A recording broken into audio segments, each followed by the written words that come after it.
Hey awesome fans, me Megashark, and today I'm reacting to SCP 7840. U is for the unstung, something like that. Oh, and also don't forget to subscribe. I really need it, please. So let's get to it. December 2nd, 2021. Agent Gamma's hand hovered over her sidearm as she descended into the murk of the Breslau Hall Undercroft in Cologne, Germany.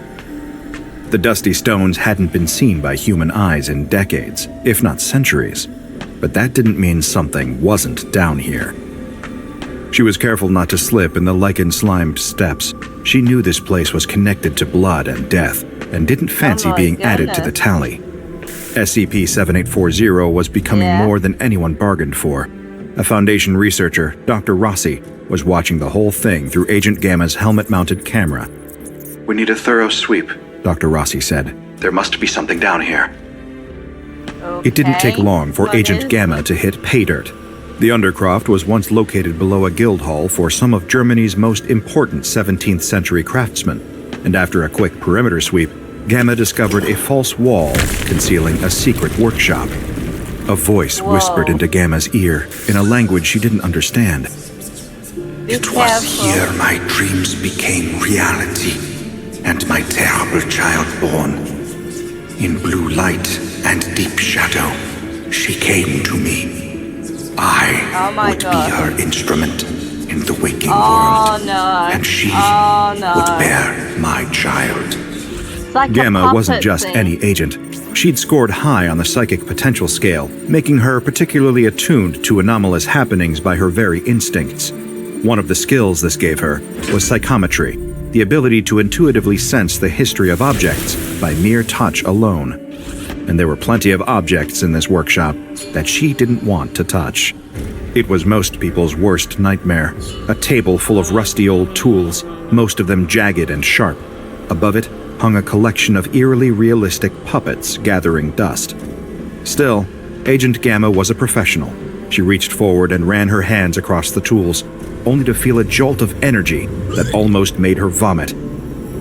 The tools looked to be covered in blood and viscera. The whole workshop smelled like a slaughterhouse killing floor. When she looked up, she couldn't help but notice the eyes of the puppets staring at her. And then she saw the passageway. The strangest thing is, when she pointed to it, Dr. Rossi could only see a wall. Clearly something was influencing their field agent. Dr. Rossi told Gamma to cut and run, that there was nothing there. But Gamma was insistent. She could see the passage. More than that, she felt compelled to walk towards it. Again, that ghostly voice whispered through the air. "I made my workshop from the stones of that long-abandoned quarry. The men who cut from those stones were long dead, but their devotion still lingered. It was the stone that made her notice me. Ancient as she, the black granite had been used to build temples to Her Majesty in the time before humanity came to rule this world, before we forgot giants walked the earth." As Dr. Rossi pleaded, Agent Gamma seemed to walk through a solid wall and disappear, leaving the workshop empty. Well, empty except for those staring puppets. At that moment, Agent Gamma was, at least for a time, lost. Before we can ask if there is a way to get Agent Gamma back from such a terrifying, anomalous location, we need to ask ourselves another question. How did she find herself there in the first place? The truth is that the Foundation was able to locate the Breslau Hall Undercroft and its many frightening secrets, because the location is not, in fact, SCP-7840. That dubious honor instead goes to a humanoid entity known to the Foundation as Gizem, or Gizzy for short. Although Agent Gamma's exploration did not take place until 2021, Gizzy was first discovered much earlier. In 1987, during a series of unsettling performances at that year's Edinburgh Fringe Festival, the puppeteer Magnus Freely drew attention for creation said to possess an unnervingly lifelike quality. When the Foundation heard that this even extended to the puppets seeming to exclaim in pain when being jostled around, they paid Freely a visit in his hotel room. There, they found him conversing with a little wooden boy, about the size of an 8 to 10-year-old human child. Naturally, Magnus was questioned and later given amnestics after it was found that he had no actual role in the creation of Gizem. He claimed to have just inherited the anomalous entity from his grandfather, who was a puppeteer too, and had since passed away from natural causes. With the Freely family counted out as non-entities in the grand scheme of things, the protocol instead became to interview Gizzy himself, a task which Foundation agent Rebecca Douglas took on. After introducing herself, she said that she had a few questions to ask, if Gizzy didn't mind. He responded, "A strong mind is a weapon finely honed. Where's Magnus?" Trying to ignore the inherent eeriness of that statement, Agent Douglas politely replied that Magnus would have to go away for a while. They would be taking care of him from now on. This didn't seem to bother Gizzy all that much. He said, "Oh good, I need to be watched after. Wouldn't want to hurt myself before I came a real boy." Agent Douglas pressed for more information on this matter of becoming a real boy. Gizzy replied, "What's there to tell, silly? My father told me that if I behaved, then I would become a real boy. The Azure Pixie said so too." Pinocchio story. Though, when it was clear that Agent Douglas didn't know who the Azure Pixie was, he expanded, "Azure Pixie. She's like my mom, I guess. She knew my father Like was the sad and blue lonely fairy. and wanted a son, so she stole into his workshop one night and gave me life. Praise the Azure Pixie." Despite, or rather because of Gizzy's effusive praise, Agent Douglas and her superiors got the sense that this Azure Fairy ought to be looked into further. Still, Agent Douglas wanted to know more from Gizzy himself, asking him more questions about his father. Gizzy replied that his father's name was Herbert, and that he loved him very much. Considering Herbert a new person of interest in this seemingly ever-expanding case, Douglas questioned where Herbert was now. Gizzy said, "The Azure Pixie took him away to live with her, waiting until I could be a real boy. He was old and she wanted him to live long enough to see my purpose completed." Asked to give an approximate time for this happening, he added, "Oh, ages and ages ago. You would have shriveled up into leathery scraps and bone dust had you been around then. I bathed in the glory of the Azure Pixie's light and was found wanting. So I had to stay around until I could prove I was worthy of becoming a real boy." Before Agent Douglas could ask any more questions, Gizzy asked for some water. A bizarre request, since Gizzy has no organs and is physiologically incapable of eating, drinking, and sleeping. When Douglas left the room, Gizzy took the initiative to mutter a quick prayer to the Azure Pixie, first saying a phrase that I can't repeat here due to its cognito-hazardous nature, followed by, "Praise the Azure Pixie. May my worth be found in the gleaming light of her many eyes." This, I must reiterate, took place in 1987. For years at a time, Gizzy would simply babble incoherently whenever Foundation researchers attempted to speak with him. Recorders were kept in his room to pick up on anything that could be interpreted as language. Over the years, the Foundation has used the few fragments they've been able to glean to put together the disturbing evidence that would send Agent Gamma on her ill-fortuned search, and the information that might just help bring her back. In 1991, he was recorded saying to a staff member, "I laid in that trunk for what seemed like centuries. I would count the dust motes crumpled up with abandoned toys and wondered when I could be a real boy. Finally, I realized patience was what I lacked. Patience and the fortitude to do what was necessary. Would you like to sing a song with me?" In 1993, it actually sang the song, which went like this. "I've got no worries, only got dreams. I'm gonna be a real boy, blood and guts and screams. So soon you'll see, a real boy I'll be." I can't see it dominating the top 40s anytime soon, especially not with the concerning lyrics about blood, guts, and screams. Yeah, that's bad. This naturally left researchers worrying about how exactly this Azure Fairy taught Gizzy to become a real boy, if she ever taught him at all. In 1997, the Foundation discovered that Gizzy had somehow gotten a pen into his cell and was using it to carve strange symbols into the wood of his arm. When questioned on his actions, he said, "I always wondered how I would know I was ready. The Azure Pixie said to make my father's dream come true and become a real boy. It was up to me to act like real boys do, and I wanted my father to be proud of me. But what did that mean? What do real boys act like?" An interesting question indeed.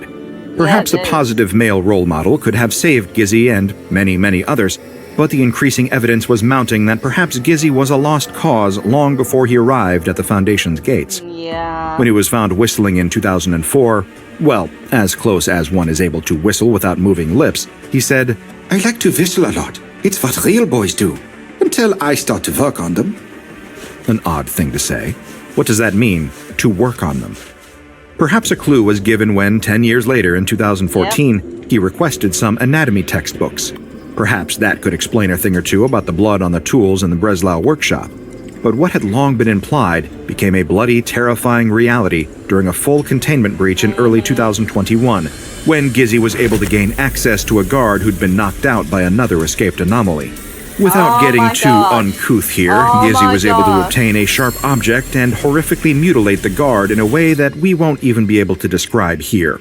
Okay. It was a mercy that the guard was dead when the others found Gizzy, that much I can say unambiguously. When interviewed about why he had effectively dismantled the guard, Gizzy said, When my father made me, he put in his best work. The workshop under Breslau was his sanctum. What he could do with those tools, I wish you could have seen him work. There were many before me, but none after. Those halcyon days in father's workshop in the Undercroft were like a dream. Hard to say when it was. Must have been a really long time ago now, at least a year.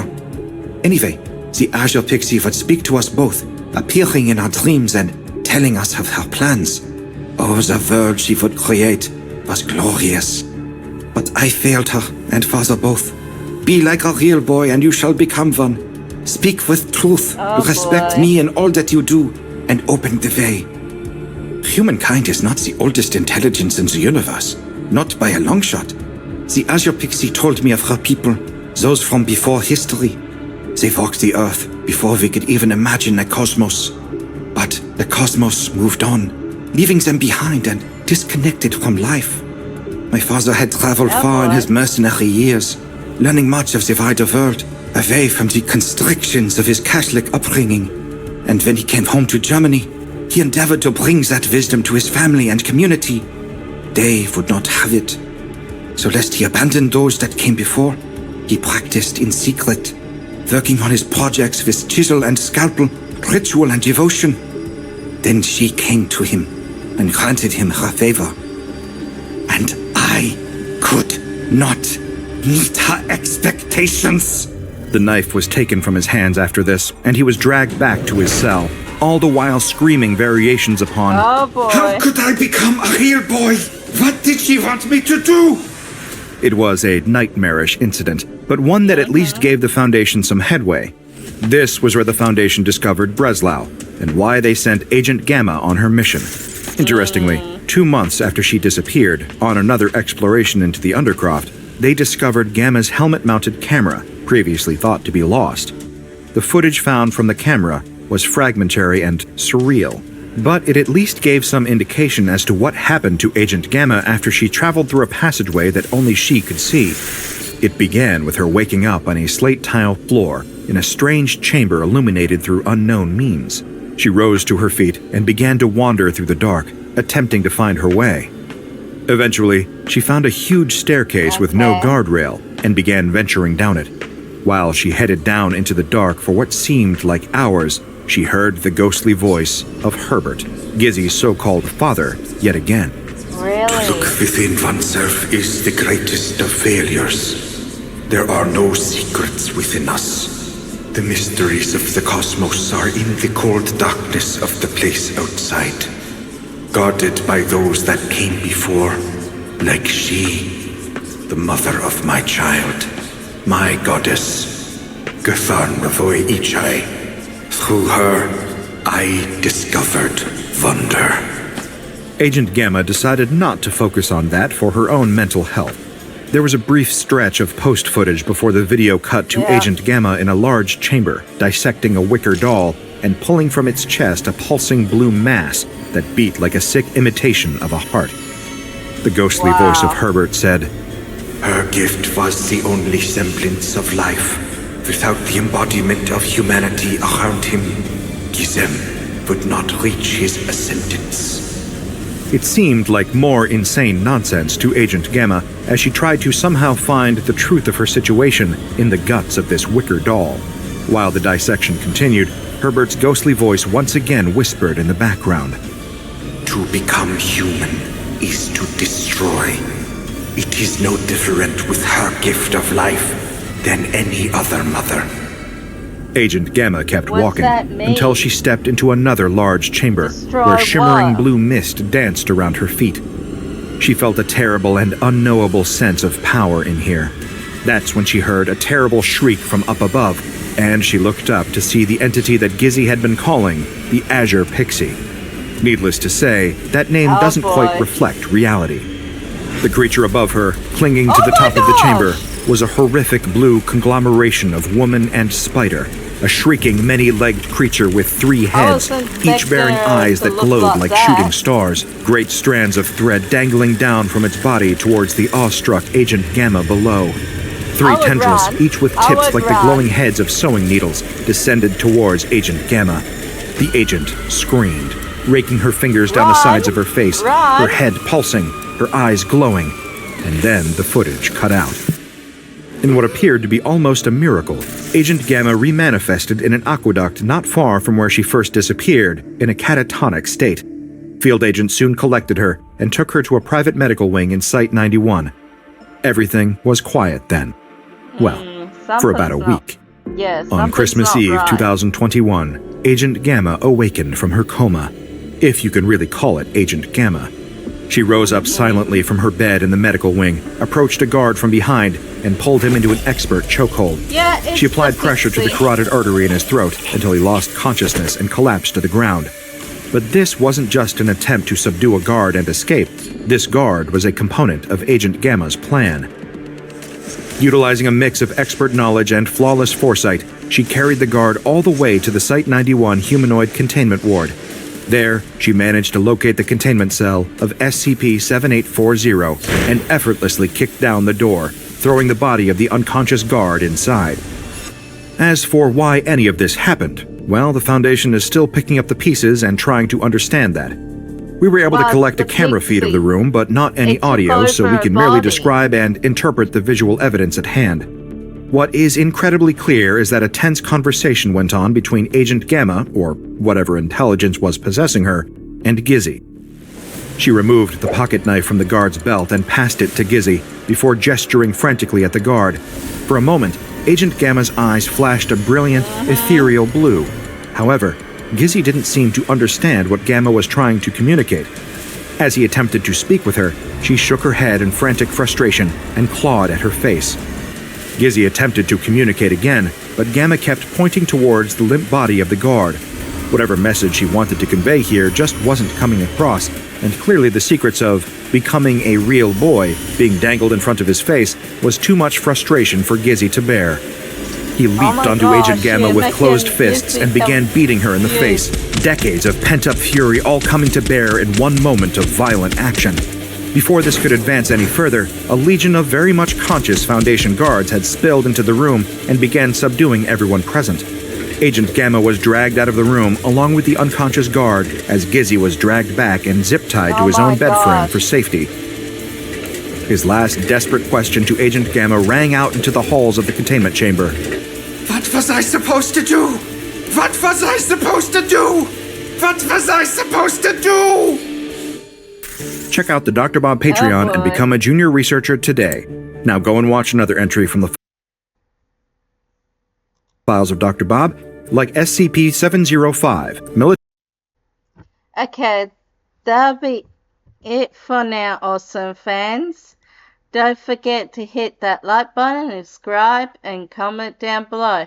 Have a nice day, awesome fans. Bye.